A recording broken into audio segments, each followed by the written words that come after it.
Hi guys, எல்லாரும் எப்படி இருக்கீங்க? இங்கிலாந்துக்கு எதிராக 3 போட்டிகள் கொண்ட ஒரு நாள் தொடரில் இந்திய அணி பிப்ரவரி 6ஆம் தேதியில இருந்து 12ஆம் தேதி வரைக்கும் விளையாட இருக்கிறது. முதல் போட்டி நாக்பூரில் நடைபெற இருக்கிறது. இந்த ஒரு நாள் தொடரில் இருந்து பிரபல நட்சத்திர வீரர் அணியில இருந்து விலகி இருக்காரு. அது அனைவருக்கும் அதிர்ச்சியை தான் ஏற்படுத்தி இருக்கிறது. தற்போதுதான் 5 போட்டிகள் கொண்ட T20 தொடர் முடிவடைந்தது. இதுல 4-1 என்ற கணக்குல இந்திய அணி வெற்றியை பெற்றது.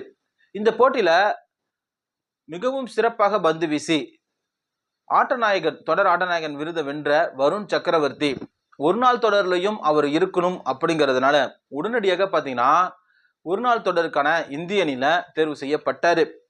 அதை தொடர்ந்து தற்போது இந்திய அணியில இருந்து பிரபல நட்சத்திர வீரரான பும்ரா பாத்தீங்கன்னா காயம் காரணமாக முழுமையாக விலகி இருக்காரு. கடைசியாக நடந்த ஆஸ்திரேலியாவுக்கு எதிரான டெஸ்ட் தொடர்ல 5வது டெஸ்ட் போட்டியில காயம் காரணமாக அணியில இருந்து விலகினாரு பும்ரா. அதுக்கு பிறகு 5 வாரம் தொடர்ந்து முழுமையா ரெஸ்ட்ல இருக்கணும் அப்படின்னு மருத்துவர்கள் அறிவித்த நிலையில இந்த இங்கிலாந்துக்கு எதிரான ஒரு நாள் தொடர்ல முதல் 2 போட்டிகளை விளையாட மாட்டார் அப்படின்னும் 3வது போட்டியில அவர் விளையாடுவார் அப்படின்னும் அஜித் அக்கார்கர் தலைமையிலான பிசிசி பாத்தீங்கன்னா தெரிவித்திருந்தது.